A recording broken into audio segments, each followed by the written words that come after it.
Год назад якутские медики впервые в истории республиканского здравоохранения выполнили трансплантацию кадаверной печени, почки и роговицы. Сегодня прооперированные пациенты ведут полноценную жизнь и благодарят своих спасителей.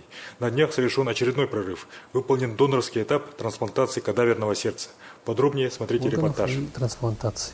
На этот раз нам удалось произвести забор 3 органов. Это 2 почек, левой, правой, и печени. Произведена была трансплантация 3 пациентам, находящимся на гемодиализном лечении, и пациентке с терминальной стадией поражения печени. На сегодняшний момент состояние пациентов стабильное, функция органов удовлетворительная. Будем надеяться, что все у нас пройдет штатно. Значит, в чем отличие от предыдущих трансплантаций? На сегодня, можно сказать, вплотную подошли к тому, чтобы трансплантировать уже сердце. Кардиохирургическая служба Республики Саха-Якутия начала осуществлять программу подготовки к трансплантации сердца. В настоящее время ведется подготовительные работы.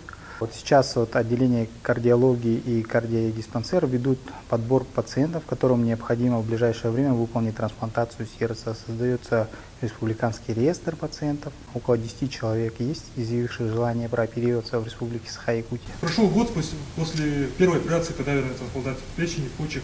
Сколько операций вами проделано? Кадаверной трансплантации печени на данный момент проведено 3. Вчера сделали 3-ю. Успешно. Пациентка чувствует себя нормально.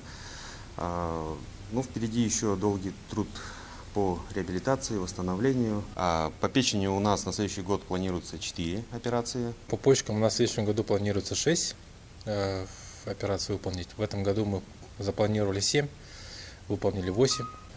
Вчера последняя операция была, тоже состояние стабильное. По сердцу у нас в следующем году планируется 1 операция.